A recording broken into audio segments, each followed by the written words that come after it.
¿Qué sucede cuando las cargas eléctricas de una molécula se separan? Mi nombre es Isela Guadalupe Valencia Latena y como lo afirma el científico Robert Mulliken, la química junto con la física de la materia sólida en la Tierra tratan sobre los cimientos del mundo material en que se basa toda nuestra vida.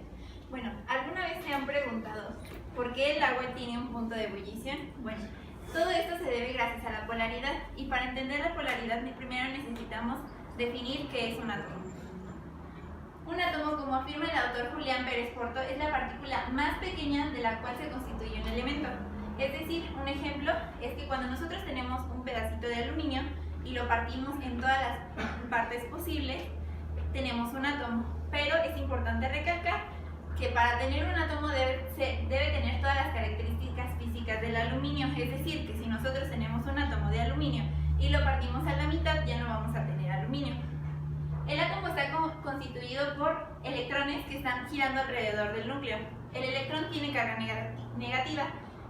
Los protones y neutrones se encuentran en el núcleo del átomo, y los protones mantienen son positivos y una carga positiva, y los neutrones, como su nombre lo dicen, tienen una carga neutra. Como ya entendimos qué es un átomo, podremos entender qué es una molécula. Una molécula es la unión de dos o más átomos, y por ejemplo, aquí tenemos una molécula de agua que está constituida por una de oxígeno y dos de hidrógeno. El oxígeno se encuentra de manera negativa y los de hidrógeno se encuentran de manera positiva. ¿Esto por qué? Porque el oxígeno por sí solo tiene 6 electrones de valencia, es decir que es más fácil que reciba 2 electrones para completar su octeto que a que él ceda sus 6 electrones para completar los 8 de alguien más. Por lo tanto, los hidrógenos que solamente tienen un electrón de valencia, es más fácil que lo cedan a otro para completar su octeto que a que le presten los 7 electrones. ¿Por qué es importante determinar si son negativos o positivos? Bueno, porque esto determina la polaridad. La polaridad es la separación de las cargas eléctricas que permite una interacción entre moléculas.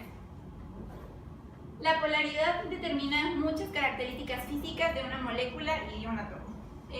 Principalmente, con esto podemos definir a qué temperatura tiene un punto de ebullición o un punto de fusión.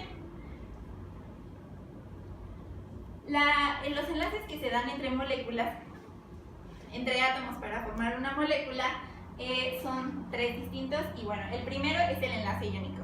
Como afirma el autor Rodrigo Ramírez, es la unión de partículas que resulta de la presencia de atracción electrostática entre los iones de distinto signo. ¿Esto qué significa? Significa que para el enlace iónico nosotros tenemos que tener 2 elementos que son que tienen una diferencia de electronegatividad totalmente grande. En este caso tenemos cloruro de sodio. El sodio se encuentra de manera positiva y el cloro de manera negativa. Es decir, que el sodio es mucho menos electronegativo que el cloro. ¿Y qué es la electronegatividad? La electronegatividad es la capacidad de un átomo para atraer electrones hacia sí mismo cuando se combina con otro átomo en el enlace químico.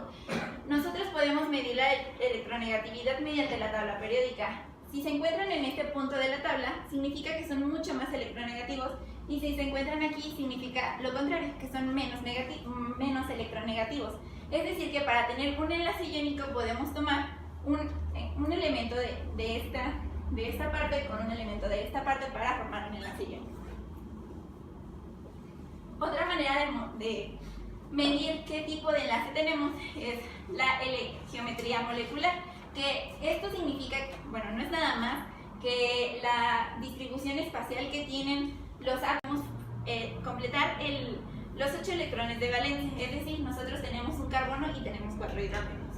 Entre todos se completan 8 electrones de valencia, y su distribución es de manera simétrica, lo que forma una geometría molecular. El enlace covalente polar funciona de manera muy similar al enlace iónico, porque se tienen dos distintos elementos con electrones y cargas electronegativas. Sin embargo, no son tan suficientemente electronegativos para formar un enlace iónico. ¿Por qué es importante conocer todo esto? La interacción que se tiene entre moléculas nos permite tener una manipulación entre elementos, saber cuáles sí se llevan y cuáles no, por lo que la industria química sabe de qué manera hacer sus productos. Gracias.